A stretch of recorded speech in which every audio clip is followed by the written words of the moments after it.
तो बच्चे लोग आइए आज हम मोशन में कुछ आगे की बात करेंगे। पिछली क्लास में हम लोगों ने डिस्टेंस के बारे में बात किया था, फिर डिस्प्लेसमेंट के बारे में बात किया था और फिर उन्हीं का रेट ऑफ चेंज को हमने, जैसे डिस्टेंस का रेट ऑफ चेंज जो था है ना, distance covered in unit time, उसको स्पीड कह दिया था। और डिस्प्लेसमेंट का आप कहोगे displacement covered in unit time, that is the velocity. अब हम वेलोसिटी अगर चेंज हो रहा है उसको क्या कहेंगे, ठीक है ना, तो हम कहेंगे उसको कि वहाँ पर एक्सेलरेशन है। तो एक्सेलरेशन जो होता है वो क्या होता है, that is the time rate, है ना, time rate change of velocity. यानी वेलोसिटी जो है टाइम के साथ किस रेट से चेंज होती है वो उसको हम लोग एक्सेलरेशन कहते हैं। तो इसकी डेफिनेशन आप लिखेंगे change in the velocity, change in the velocity of an object per unit time, ठीक है ना। ये इसका मतलब acceleration is equal to change in velocity per unit time divided by time, ठीक है ना। अब जैसे इनिशियल वेलोसिटी जो है, कोई ऑब्जेक्ट जो है इनिशियली, ये ऑब्जेक्ट अगर मान लीजिए आपका यहाँ पर ये ऑब्जेक्ट की इनिशियल वेलोसिटी है, क्या है, u है, और फाइनल वेलोसिटी जब ये यहाँ पहुँचता है तो इसकी फाइनल वेलोसिटी जो बनती है वो बनती है v, ठीक है ना। कितने टाइम में, यहाँ से यहाँ तक का जो टाइम लगता है सपोज t लगता है, तो आप कहोगे कि यहाँ पर जो एक्सेलरेशन हुआ वो कितना हुआ, तो चेंज इन वेलोसिटी u से v चेंज होना, यानी चेंज आप निकालोगे final minus initial, v minus you divided by t, ठीक है ना। तो ये एक्सप्रेशन आ गया। इसकी यूनिट की बात कर लें हम लोग, चूँकि वेलोसिटी की यूनिट होती है मीटर पर सेकंड, फिर उसको सेकंड से डिवाइड करोगे तो इसकी यूनिट हो जाएगी मीटर पर सेकंड स्क्वायर, ठीक है ना। एक बात और, एक मोशन एक्सेलरेटेड मोशन कहलाएगा अगर एक्सेलरेशन उसकी वेलोसिटी के अलोंग हो, ठीक है ना।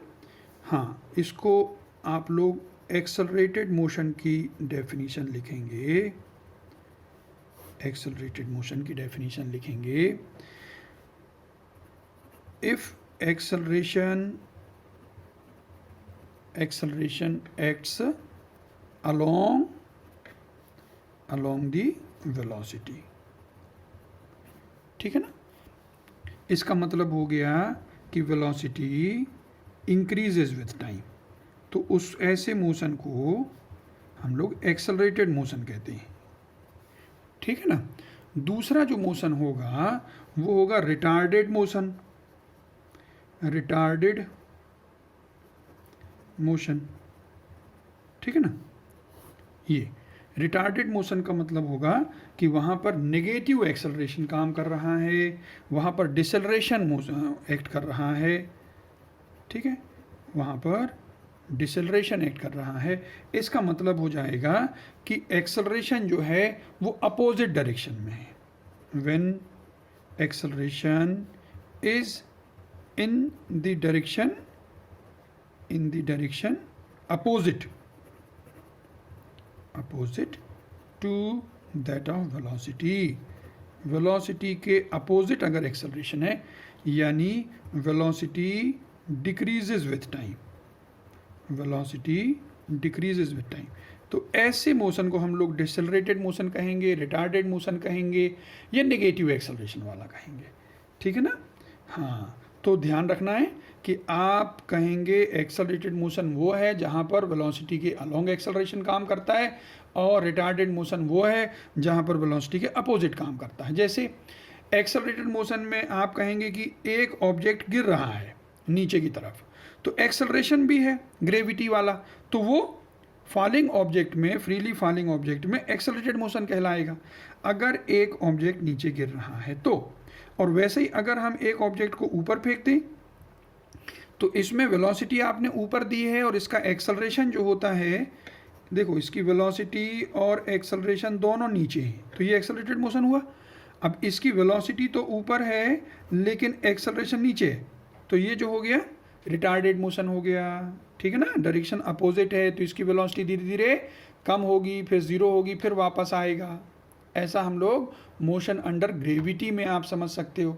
आप दूसरे एग्जाम्पल भी ले सकते हो, जैसे यही आपकी अगर ये बाइक है, इसकी स्पीड बढ़ रही है, इसका मतलब एक्सेलरेशन इसी डायरेक्शन में, वो एक्सेलरेटेड है। अगर ये फाइनल स्पीड कम है, इसका मतलब एक्सेलरेशन अपोजिट होगा, ब्रेक लगाए जा रहे होंगे, तभी तो वेलोसिटी कम होगी उसकी, तो वो रिटार्डेड मोशन होगा। तो ऐसे एग्जाम्पल्स आप देख के चलोगे, ठीक है ना। अच्छा, एक एग्जाम्पल आप करवा दो, एक एग्जाम्पल आपको हम करवा देते हैं जिससे आपको और क्लियर हो जाए, ठीक है। चलो, एक कार है, वो स्टार्ट होती है रेस्ट से, ठीक है ना। यहाँ पर वो इनिशियल वेलोसिटी इसकी 0 है, और 10 सेकंड में, यहाँ से यहाँ 10 सेकंड में उसकी वेलोसिटी सपोज कितनी हो जाती है, इसकी वेलोसिटी हो जाती है 72 किलोमीटर पर आवर। तो एक्सेलरेशन बताना है आपको, ठीक है, फाइंड एक्सेलरेशन। तो आप इस क्वेश्चन को कैसे करोगे, तो आप कहोगे कि यहाँ मेरे पास फार्मूला है a is equal to v minus u by t, ठीक है ना, a is equal to v minus u by t. तो u इज इक्वल टू आपको क्या दिया हुआ है 0, v इज इक्वल टू क्या दिया हुआ है 72 किलोमीटर पर आवर दिया हुआ है। इसको आप सबसे पहले मीटर पर सेकंड में बदल लें। कैसे बदलते हैं, 5/18 का मल्टीप्लिकेशन करके कितना आएगा 20 मीटर पर सेकंड आएगा। तो ये इसको आप फिर यहाँ वैल्यू रख दें और आंसर निकाल लें, तो ये आंसर आ गया 2 मीटर पर सेकंड स्क्वायर। तो इस तरीके का आपका ये एक एग्जाम्पल हो गया, ठीक है ना। ऐसे बहुत सारे क्वेश्चन आप कर सकते हो, तो ये क्वेश्चन आपके ऐसे बनेंगे। और अभी हम इक्वेशन ऑफ मोशन बताएंगे, 3 इक्वेशंस ऑफ मोशन, उन पर बेस्ड भी फिर क्वेश्चन करना। कौन कौन से होते हैं वो मालूम है ना आपको, v is equal to u plus a t, s is equal to u t plus half a t square, और v square is equal to u square plus 2as। वो अभी हम डिराइव करवाएंगे। फिर पहले हम एक्सेलरेशन की बात ख़त्म कर लें। एक्सेलरेशन में भी आप यूनिफॉर्म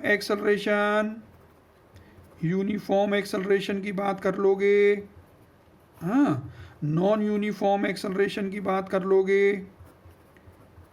क्यों, क्योंकि आपने ये चीज़ें स्पीड में, वेलोसिटी में समझ के आई हैं।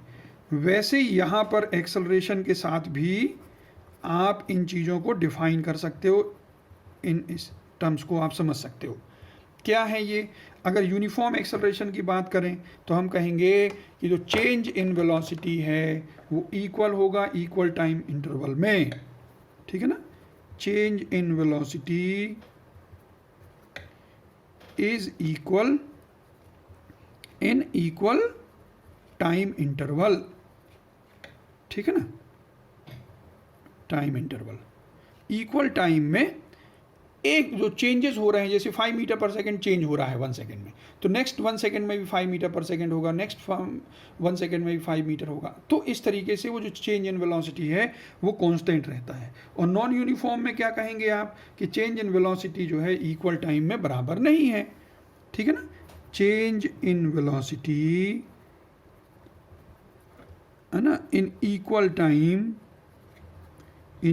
टाइम इज डिफरेंट, ठीक है ना, सेम नहीं है, तो फिर उसको नॉन यूनिफॉर्म कह दिए। एवरेज एक्सेलरेशन को आप कहोगे, एवरेज एक्सेलरेशन निकालना हो तो total change in velocity divided by time, ठीक है ना। बीच में बदलती भी रही तो उससे हमको मतलब नहीं है, हमको इनिशियल और फाइनल से मतलब है, उससे हम एवरेज निकाल लेंगे। तो इस तरीके से आप इन टर्म्स को जैसे वहाँ समझे थे वैसे ही यहाँ समझोगे। अब थोड़ा हम आगे ले चलें आपको, क्योंकि हमको वो इक्वेशन भी डिराइव करवाना है और थोड़ा आपको ग्राफ से भी परिचित कराना है। तो ज़रा ध्यान से देखेंगे कि यहाँ पर अगर हम ग्राफ का रिप्रेजेंटेशन करते हैं, ठीक है ना, ग्राफिकल रिप्रेजेंटेशन, तो आपको ग्राफ के बारे में तो मैथमेटिक्स में आप पढ़े हुए हो, तो उसका हम फ़ायदा उठाएंगे।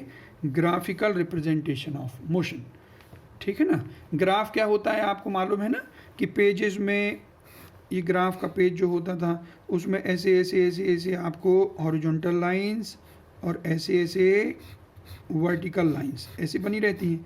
इसी में हम क्या करते थे कि एक्स एक्सिस ले लेते थे यहाँ पर और वाई एक्सिस ले लेते थे, ठीक है ना। अब इसकी एक यूनिट को हमने 10 मान लिया या 20 मान लिया, जो भी मान लिया, तो उसको ऐसे यहाँ पर एक्स एक्सिस में ले लिया जो क्वांटिटी आपको लेना है, और वाई एक्सिस में ले लिया, फिर उनका आपने ग्राफ बता दिया। तो उससे हम लोग बहुत आसानी से चीज़ों को समझ लेते थे। तो अभी हम लोग वैसे ही समझने वाले हैं, ज़रा ध्यान से देखेंगे। कुछ मैं ग्राफ बना के आपको बताऊंगा तो आप यहाँ पर उसको समझेंगे। जैसे मैं बता रहा हूँ डिस्टेंस टाइम ग्राफ, ठीक है ना, डिस्टेंस टाइम ग्राफ। सबसे पहले मैं डिस्टेंस टाइम ग्राफ के बारे में बात कर रहा हूँ, ठीक है। यहाँ पर आप जब एक्सिस लोगे तो आप कौन कौन सी एक्सिस लेंगे, यहाँ पर आप डिस्टेंस लोगे, यहाँ पर आप टाइम लोगे। तो डिस्टेंस कैसे चेंज हो रहा है वो आपको देखना है, ठीक है ना। ऐसे ग्राफ में बना रहा हूँ, डिस्टेंस है, टाइम है, ठीक है। एक ग्राफ मैंने ऐसा बनाया है और एक ग्राफ मैंने ऐसा बनाया है। ये दो ग्राफ देख रहे हो आप। ये दो ग्राफ से आप क्या समझते हो, जैसे यहाँ पर टाइम के साथ ये डिस्टेंस आप देखोगे कि मैं टाइम के साथ आगे बढ़ रहा हूँ। जैसे यहाँ पर जो टाइम था इसमें कुछ डिस्टेंस है, इसके करस्पॉन्डिंग डिस्टेंस यहाँ देख लोगे। आगे टाइम बढ़ाए फिर आप कहोगे कि इसके करस्पॉन्डिंग ये पॉइंट है, डिस्टेंस वही है। तो टाइम आगे बढ़ने पर जो पोजीशन है, जो आपका डिस्टेंस है, वो नहीं बदल रहा है। इसका मतलब ये जो आपका ग्राफ है ये स्टेशनरी ऑब्जेक्ट के लिए है, ये ऑब्जेक्ट रेस्ट में है, ठीक है ना। तो distance is same for different time. इसका मतलब ऑब्जेक्ट इज एट रेस्ट, ठीक है ना। ऑब्जेक्ट जो है अपनी पोजीशन चेंज नहीं कर रहा है, वो रेस्ट में है। जब ये रेस्ट में है तो जाहिर सी बात है उसकी स्पीड या वेलोसिटी ज़ीरो है। इसमें क्या होता है कि इसमें टाइम के साथ आगे बढ़ने पर आपको डिस्टेंस अलग अलग आएंगे। जैसे ये टाइम अगर मैं देखूं, यहाँ पर टाइम सपोज कोई है t1 है, तो उसके करस्पॉन्डिंग एक पोजीशन आई, सपोज वो x1 आई, ठीक है ना। और यहाँ पर t2 के करस्पॉन्डिंग यहाँ पोजीशन देखोगे ना, तो ये x2 आई। तो यहाँ पर पोजीशन बदल रही हैं, टाइम के साथ बदल रही हैं, यानी ये जो ऑब्जेक्ट है वो मूविंग ऑब्जेक्ट है, ठीक है ना, यूनिफॉर्म मोशन में है। ये जो ऑब्जेक्ट है वो यूनिफॉर्म मोशन में है, यानी equal distances are covered in equal interval of time. इसका स्लोप कांस्टेंट है, ठीक है। तो ये यूनिफॉर्म मोशन का हो गया। अच्छा, दूसरी बात जो है इससे स्पीड कैसे कैलकुलेट करेंगे हम लोग। तो स्पीड जो हो जाएगी वो हो जाएगी इसका slope of distance time graph, ठीक है ना। हाँ, तो स्लोप कैसे निकालते हैं हम लोग। स्लोप का मतलब होता है परपेंडिकुलर अपॉन बेस। तो परपेंडिकुलर जैसे दो मैंने आपने ये टाइम ले लिए हैं, उनके करस्पॉन्डिंग यहाँ डिस्टेंस ले लिए हैं, ठीक है। तो यहाँ स्लोप जब निकालोगे ना तो आप कहोगे कि जब मैं t1 से t2 गया, यानी कितना टाइम इंटरवल मेरा कितना हुआ, t2 माइनस t1, ठीक है। और ये पोजीशन कितनी चेंज हुई, तो ये x2 माइनस x1 ये हुई। तो स्लोप आपको यही निकालना है कोई भी ग्राफ का, परपेंडिकुलर अपॉन बेस। परपेंडिकुलर में हो गया x2 माइनस x1 और बेस में हो गया t2 माइनस t1, ठीक है। तो यहाँ पर आप कहोगे कि ये इसकी एवरेज स्पीड आ गई। तो ये कांस्टेंट आएगी। कोई भी दो पॉइंट ले लोगे आप ना, जैसे आप यहाँ का पॉइंट और यहाँ का पॉइंट ले लेते तो भी वो जो स्लोप आता इनका वो बराबर आता, क्योंकि इसका स्लोप बदल नहीं रहा है। स्लोप बदलता कहाँ है, जरा मैं देखूं स्लोप कहाँ बदलता है। ये तो रेस्ट में हो गया, ये ऑब्जेक्ट रेस्ट में है, ये कांस्टेंट स्पीड से चल रहा है, ठीक है ना। यहाँ स्पीड 0 है, यहाँ स्पीड कांस्टेंट है, ये कांस्टेंट आएगी, ठीक है। तीसरा ग्राफ मैं बना रहा हूँ और चौथा यहाँ बना रहा हूँ, जरा ध्यान से देखना, ठीक है। यहाँ पर डिस्टेंस टाइम ग्राफ को मैं आपके लिए ये बना रहा हूँ, थोड़ा ध्यान से देखना। थर्ड और ये फोर्थ, इसमें क्या करता हूँ मैं, इस ग्राफ को मैं ऐसे बनाता हूँ और इस ग्राफ को ऐसे बनाता हूँ। अंतर क्या है? देखो, स्लोप तो आप समझ गए कि ऐसा अगर ग्राफ है, ठीक है ना, तो इसका स्लोप आप निकाल सकते हो। इसमें क्या होगा कि ये स्ट्रेट लाइन नहीं है, तो इसका जो स्लोप आएगा बेटा, ये टाइम के साथ बढ़ता रहेगा। इसमें जो स्लोप आएगा, इसका स्लोप जो है ना बढ़ रहा है। जैसे आप ऊपर जाओगे तो ये और स्टीपर नहीं होता जा रहा है, और यहाँ पर ये फ्लैट होता चला जा रहा है। तो इसका स्लोप कम हो रहा है और इसका स्लोप बढ़ रहा है। और स्लोप से हम लोग क्या निकालते हैं? स्पीड। तो ये कैसा हो गया? ये इंक्रीजिंग स्पीड के लिए हो गया और ये डिक्रीजिंग स्पीड के लिए हो गया। समझ गए? तो यहाँ पर आप कहोगे कि ये नॉन यूनिफॉर्म मोशन हो गया, ठीक है ना, ये नॉन यूनिफॉर्म मोशन हो गया। और यहाँ पर स्पीड इज इंक्रीजिंग, ठीक है, नॉन यूनिफॉर्म मोशन। हाँ, यहाँ पर स्पीड इंक्रीजिंग है, ये भी नॉन यूनिफॉर्म मोशन है, नॉन यूनिफॉर्म मोशन है। और यहाँ पर स्लोप कम हो रहा है, इसका मतलब इसका स्पीड डिक्रीज कर रही है, ठीक है ना, स्पीड डिक्रीज कर रही है, क्योंकि स्लोप इसका बढ़ रहा है, टाइम के साथ स्लोप बढ़ रहा है। यहाँ पर लिखेंगे slope increases with time, slope increases with time, और यहाँ पर स्लोप डिक्रीजेज विथ टाइम, ठीक है ना। हाँ, तो स्लोप जो है इसका टाइम के साथ कम होता है, ये फ्लैट होता चला जाता है, और ये वाला स्टीपर होता चला जाता है। तो जो स्टीपर होता चला जाता है उसका स्लोप बढ़ रहा है, इसका मतलब स्पीड बढ़ेगी। और यहाँ पर जो फ्लैट होता चला जा रहा है उसका स्पीड कम होगी। तो ऐसे आपको समझना है। ये डिस्टेंस टाइम ग्राफ हमने बताया। देखो कितने ग्राफ आपने समझ लिए। 1 रेस्ट में है, दूसरा यूनिफॉर्म स्पीड से चल रही है, तीसरा इसका स्पीड, ये इसका स्पीड बढ़ रहा है, इसका स्पीड कम हो रहा है, ठीक है ना। अब इसी में क्या होगा कि आपको जैसे ग्राफ दे दिया जाए, 2 कार का दे दिया जाए, एक कार ये है, एक कार ये है, ये कार ए है, ये कार बी है, ठीक है ना। हाँ, तो हम कहते हैं कि ये डिस्टेंस टाइम ग्राफ है, डिस्टेंस टाइम ग्राफ है। इसमें क्या क्या चीज़ आप बता सकते हो? किस कार की वेलोसिटी ज़्यादा है, तो आप कहोगे जिसका स्लोप ज़्यादा है। अब स्लोप ज़्यादा है तो ये देखो, ये स्टीपर है, इसका स्लोप ज़्यादा है, इसका स्लोप कम है। जो इस लाइन से एक्स एक्सिस से कम एंगल बनाए उसका स्लोप कम, और जो ज़्यादा एंगल बनाए उसका स्लोप ज़्यादा। तो slope of B is greater than slope of A. इसका मतलब है speed of B is greater than speed of A, ठीक है ना। एक चीज़ तो आपने ये देख ली।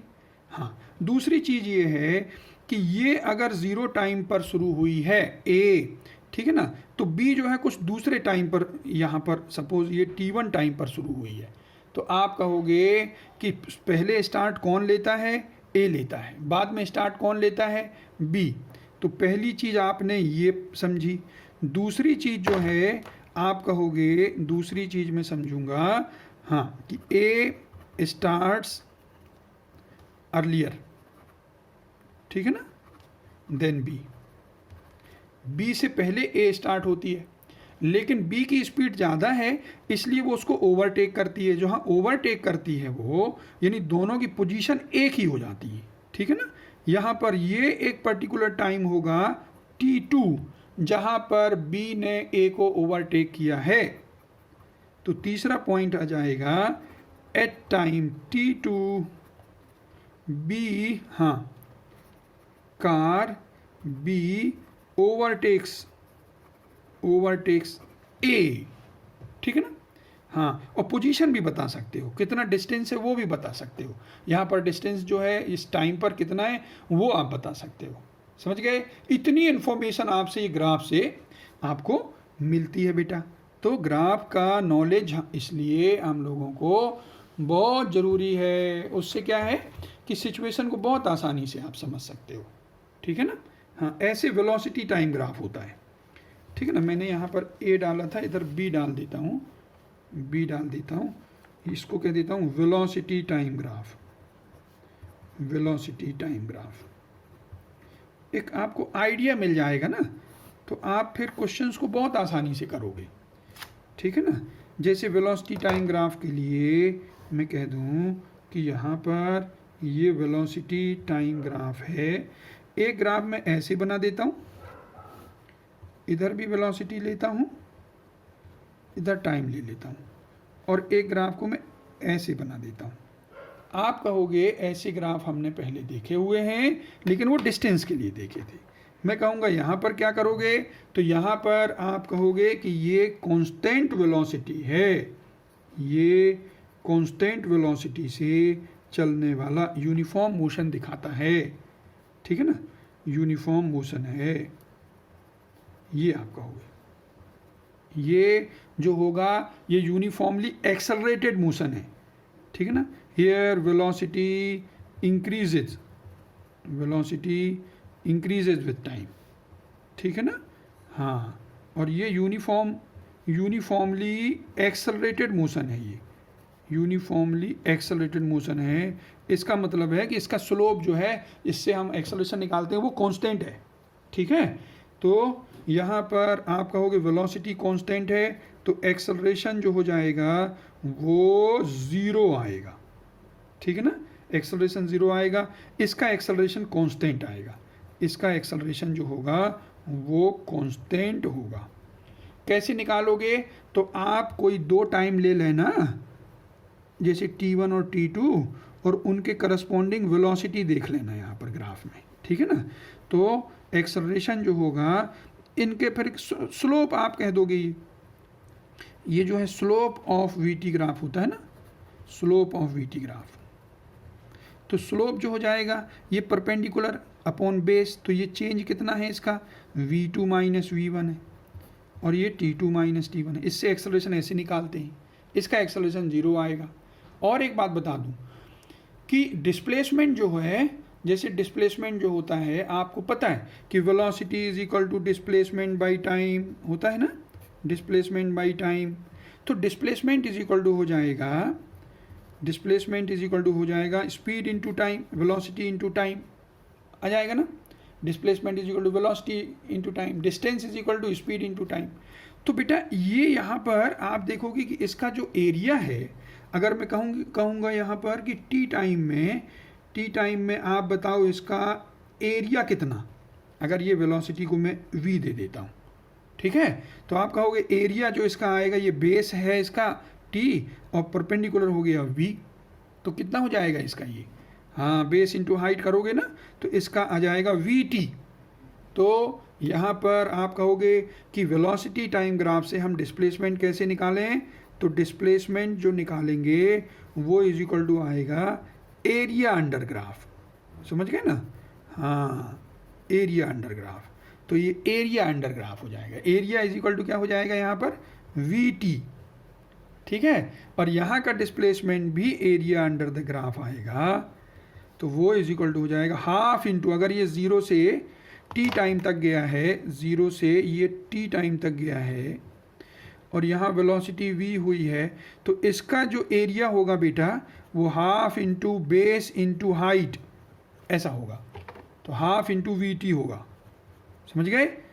हाँ, तो आपने यहाँ पर क्या क्या सीखा कि वेलोसिटी टाइम ग्राफ का स्लोप से हमको एक्सेलरेशन मिलता है, और उसके एरिया से हमको डिस्प्लेसमेंट मिलता है, समझ गए, एरिया से हमको डिस्प्लेसमेंट मिलता है।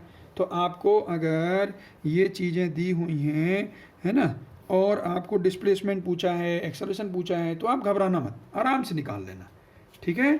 ये चीज़ें आपको, जैसे क्वेश्चन में आपको क्वेश्चन करा देता हूँ, एक मिनट जरा मैं पेज पर रख लूँ। चलो, ये मैं क्वेश्चन कराता हूँ आपको कि सपोज़ आपको यहाँ पर ऐसा वेलोसिटी टाइम ग्राफ दिया हुआ है, वेलोसिटी टाइम ग्राफ दिया हुआ है, ठीक है।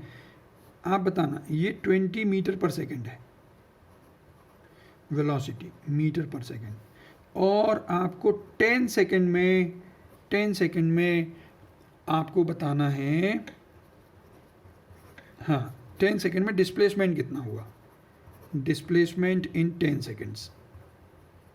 ठीक है, तो आप कहोगे this is equal to area under the graph. तो एरिया जब निकालोगे तो क्या निकालोगे, बेस इंटू हाइट, तो 10 इंटू 20 तो 200 मीटर आ गया कि नहीं। अच्छा, दूसरा क्वेश्चन, चलो दूसरा क्वेश्चन मैं यहाँ करवा देता हूँ। आप बताना कि अगर मैं कहूँ कि ये ग्राफ है 0 और ये 50 मीटर पर सेकंड तक है, ठीक है ना, और टाइम है ये सेकंड, ये है 0 से 5 सेकंड तक, तो इसमें आपको बताना है एक्सेलरेशन क्या है और इसमें डिस्प्लेसमेंट कितना है।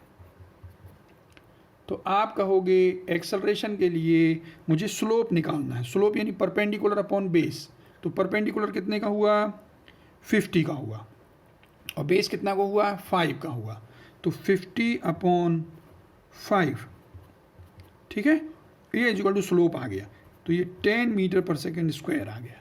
और डिस्प्लेसमेंट इसका एरिया निकाल लोगे ना, तो एरिया इज इक्वल टू हो जाएगा आपका half into base into height, ठीक है, ये तो ये आ जाएगा आपका 125 मीटर का। तो ऐसे क्वेश्चन करना है आपको, समझ गए, बहुत आसान क्वेश्चंस रहेंगे पर आपको थोड़ा मेहनत करना पड़ेगा। अब देखना, मैं आपको इनसे इक्वेशंस ऑफ मोशन डिराइव करवा देता हूँ, फिर आप क्वेश्चंस करेंगे अपने एक्सरसाइज के, बहुत आसानी से करेंगे आप। इक्वेशन ऑफ मोशन जो है बहुत आसानी से आप निकालोगे, ठीक है। आपको मैं बता दूं कि इक्वेशन ऑफ मोशन 3 होते हैं। पहला v is equal to u plus a t, दूसरा s is equal to u t plus half a t square, ठीक है, और तीसरा है v square is equal to u square plus 2as। यहाँ पर a एक्सेलरेशन है, s डिस्प्लेसमेंट है, u इनिशियल वेलोसिटी है, v फाइनल वेलोसिटी और t टाइम है, ठीक है। ये जो आपके इक्वेशन है इनको हमको डिराइव करना है और वो मैं ग्राफिकल मेथड से करवाता हूँ, ठीक है। आप ग्राफ बनाओगे, वेलोसिटी टाइम ग्राफ बनाओगे, वेलोसिटी टाइम ग्राफ बनाओगे आप, ठीक। और ये ग्राफ बना लो आप, जहाँ पर इनिशियल वेलोसिटी u है और फाइनल वेलोसिटी v है, ठीक है ना, और टोटल टाइम जो लगा है बेटा वो लगा है t। तो आपका इस ग्राफ से फर्स्ट इक्वेशन जो आपका डिराइव होना है वो आप बताना, ठीक है ना। फर्स्ट इक्वेशन आप डिराइव करोगे बहुत आसानी से। एक्सेलरेशन के लिए आप जानते हो a is equal to slope of graph, है ना। कौन सा graph, velocity time graph. Velocity time graph का स्लोप जो है वो एक्सेलरेशन है। अब इसका वेलोसिटी टाइम ग्राफ का आप देखोगे कि यहाँ पर स्लोप जो मुझे दिख रहा है ये परपेंडिकुलर अपॉन बेस, तो बेस कितने का दिख रहा है, t, और ये कितने का दिख रहा है आपको, ये v का मतलब ये पूरा v है ना। ये अगर यहाँ पर v दिखा रहा है तो 0 से v तक ये गया है, ये 0 से u तक गया है, तो ये पूरा v है और ये u है, तो इतना कितना आया, ये आया v माइनस यू आया बेटा, समझ गए, ये आएगा v माइनस यू, ये है u के बराबर और ये है v के बराबर, तो ये जो आएगा वो v माइनस यू आएगा, यहाँ पर जो आएगा वो आएगा v माइनस यू, और ये है t, तो आप कहोगे परपेंडिकुलर है v माइनस यू और डिवाइडेड बाई t, ठीक है ना। तो इसी से आप लिख सकते हो v minus u is equal to a t, तो v is equal to u plus a t, ये पहला इक्वेशन आपका डिराइव हो गया। अब आपको ये जो है v u a और t, अगर फाइनल वेलोसिटी पता है, इनिशियल वेलोसिटी पता है और टाइम पता है, तो आप इस इक्वेशन को यूज़ करके तुरंत a बता दोगे, है कि नहीं। हाँ, a is equal to v minus u by t, आपने क्वेश्चन किया भी हुआ है, वैसे ही है ये। दूसरा equation, second equation, second equation और थर्ड इक्वेशन आपको देखिए, ठीक है ना, second equation and third equation, इनको कैसे हम लोग डिराइव करेंगे जरा ध्यान से देखना। आप जानते हो displacement displacement is equal to area under velocity time graph, ये होता है। अब ये जो एरिया इसका बनेगा बेटा, ये साइड जो है ना, ध्यान से देखो, ये वाली साइड u के बराबर है, ये लिखा मैंने, और ये बड़ी वाली साइड जो है वो v के बराबर है। तो इसका जब एरिया निकालने जाओगे आप, यहाँ पर एरिया जो निकालने जाओगे, ये एरिया निकालने जब जाओगे तो यहाँ पर बेटा आपको लिखना पड़ेगा क्या, हाँ, ये ट्रेपेजियम है, ये ट्रेपेजियम है जिसकी दो पैरेलल साइड, एक u की है एक v की है, समझ गए। तो half into sum of the sides, parallel sides, u plus v into difference between them, ये t। तो ये आया है आपका डिस्प्लेसमेंट के लिए फार्मूला।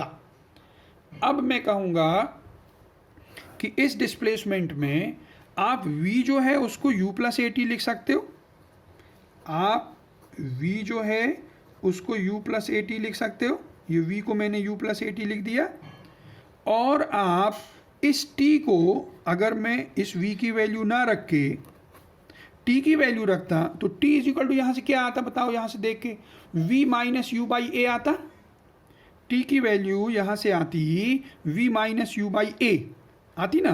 तो उस t को मैं यहाँ पर लिख रहा हूँ v माइनस यू बाई ए, यहाँ से लिख दिया मैंने t को यहाँ से, और ये v is equal to u plus a t मैंने यहाँ से लिख दिया है, ये वाला, ठीक है ना, ये लिख दिया। तो दो चीज़ें हम लोगों ने यहाँ पर यूज़ कर ली। तो आप बताओ, ये जो है आपका, मैं बता रहा हूँ, ये u प्लस यू 2u है, ये ए टी है, और ये बाहर t पड़ा है और नीचे 2 है।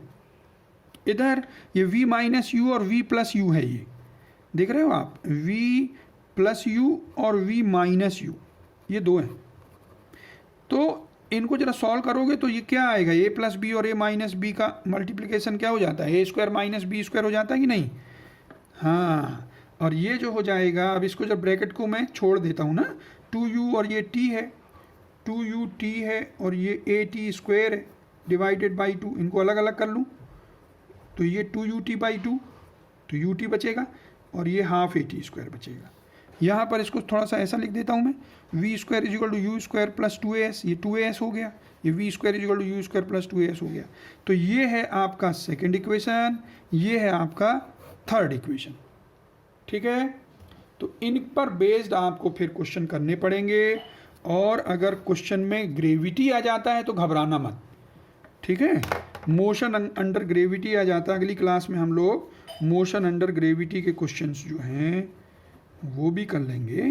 पर अगर आपके सामने आ गए तो घबराना मत, क्यों, क्योंकि अगर आप देखते हो कि डाउनवर्ड मोशन है, तो अगर ऑब्जेक्ट जो है उसके पास वेलोसिटी नीचे की तरफ है और वो नीचे आ रहा है, ठीक है ना, तो उसमें कौन कौन से इक्वेशन बनेंगे, v is equal to u plus g t, h is equal to u t plus half g t square, और v square is equal to u square plus 2gh। g की वैल्यू दी रहेगी, जो दी रहेगी वो रखना। तो डाउनवर्ड मोशन के लिए ये यूज़ करना है आपको, और अपवर्ड मोशन के लिए जब आपने u ऊपर की तरफ दिया है, इसमें u नीचे की तरफ था, डिस्प्लेसमेंट नीचे की तरफ है, ठीक है ना, आपने u ऊपर की तरफ दिया है, हाँ, तो फिर और एक्सेलरेशन नीचे की तरफ ऐड करता है, यहाँ का एक्सेलरेशन नीचे ऐड करता था, तो ये एक्सेलरेटेड मोशन था, जहाँ स्पीड बढ़ रही है वहीं पर g था, लेकिन इसमें स्पीड ऊपर दिया है आपने और एक्सेलरेशन है नीचे, इसलिए ये रिटार्डेड मोशन का एग्जांपल हो गया। तो इसके लिए वेलोसिटी टाइम के साथ कम होगी, ठीक है ना, हाँ, ऐसे आप h के लिए यूज़ कर लो, h इज इक्वल टू हो जाएगा U T minus half g t square, ये प्लस की जगह में माइनस रख देना, प्लस की जगह में माइनस हो जाएगा और आप इक्वेशन लिख पाओगे। तो आप अब अपने लेवल 1 के जो रिमेनिंग क्वेश्चंस हैं और लेवल 2 के क्वेश्चंस, लेवल 2 के जितने क्वेश्चन हो जाएं वो आप करके हमको भेजोगे, ठीक है। Okay, thank you all of you, thank you very much.